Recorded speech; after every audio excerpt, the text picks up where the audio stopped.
Donc en termes de résultats, le délégué général l'a rappelé. Après 3 ans, on a une production de financement de 60 milliards, comme on dirait à raison de 20 milliards par an. Donc, mais le premier résultat qu'il est important de rappeler à notre avis, c'est la demande qu'on a reçue. Plus de 400 000 demandes évaluées à 350 milliards. Ce qu'il est important de mettre en parallèle avec le budget de l'ADER, qui est de 30 milliards, mais en termes de mobilisation, par exemple l'année dernière, avec toutes les contraintes de la Covid, on n'a pas pu mobiliser l'ensemble des ressources qui sont prévues. Donc il est important de mettre en parallèle la demande, évaluée à 350 milliards, et le budget de l'ADER. C'est pour ça que l'ADER s'est vraiment attelée à développer des partenariats avec la BAD, avec l'AFD, pour aujourd'hui capter pas moins de 74 milliards en termes de ressources et pour pouvoir satisfaire à ces demandes. Tantôt, je parlais pourquoi l'autonomisation, nous avons fixé la barre à 500 000 francs, parce que la demande est structurée comme telle. Il faut des produits adaptés aux besoins. Parfois, vu de Dakar, un prêt de 10 000 francs, 50 000 francs peut paraître un peu bas, mais c'est adapté à un besoin ponctuel. On va y revenir avec le point sur le nanocrédit. Donc globalement, l'ADER adresse vraiment le secteur primaire de façon prioritaire. Parce que vous voyez, 35% c'est l'agriculture, la pêche 13%, l'élevage 13%. Mais ce que vous verrez, c'est que tous ces secteurs, c'est les secteurs prioritaires du PSE. Pour dire que nos interventions sont alignées à la politique nationale de développement économique. Et cette politique nationale, chaque administration a son rôle à jouer pour l'impulsion de l'entrepreneuriat. Pour rappel, quand on parlait de objectif 2035, un Sénégal émergent en 2035, dans un état de droit avec une société solidaire, au-delà des projets phares, que ce soit BRT, que ce soit le TER, que ce soit tous ces projets qui doivent être à fort impact de main-d'œuvre, il y a un paquet de réformes pour l'amélioration de l'environnement des affaires.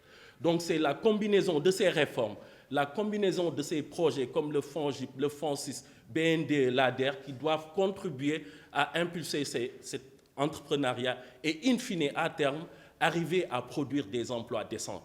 C'est même dans ce cadre que nous, après 3 ans d'exercice, on a commis une autre administration pour voir l'évaluation à mi-parcours des premiers résultats de l'ADER. Parce qu'on est convaincu que l'auto-emploi ne se décrète pas. Au-delà du financement, il faut aller sur le terrain, tâter le pouls pour voir est-ce que ce financement est arrivé à produire un emploi décent, faire de l'auto-emploi, même au-delà des emplois directs, les emplois indirects. Donc après ce retour des équipes qui sont sur le terrain, on sera capable de dire tel financement, il faut renforcer parce que sur les chaînes de valeur, on voit que si vous mettez tant de milliards, vous arriverez à créer tant d'emplois. Pour les critiques des jeunes compatriotes du conseil départemental, je pense, ou régional de Fatick et conseil départemental de Pikine, vous l'avez vu, grandeur nature, je peux vous inviter à les regarder vous-même. Vous cliquez, vous allez voir, vous aurez les chiffres pour Fatick et pour Pikine.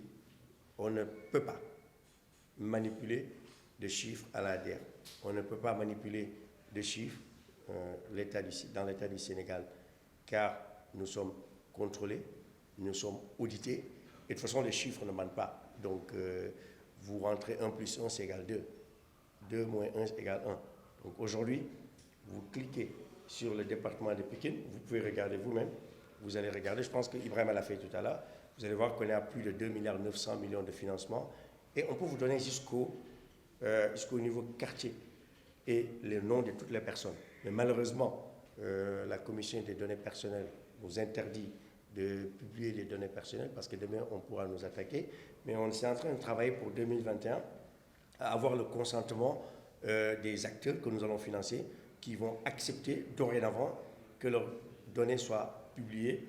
Sinon, ils n'auront plus de financement pour plus de transparence. Mais dès la semaine dernière, ou il y a 2 semaines, nous avons transmis les données relatives à toutes les communes, aux préfets et aux gouverneurs des régions. Donc, nos jeunes amis du Conseil de la jeunesse, au lieu de s'épancher dans la presse ou d'essayer de faire l'intéressant, ils n'ont qu'à venir ici. On va leur donner les chiffres.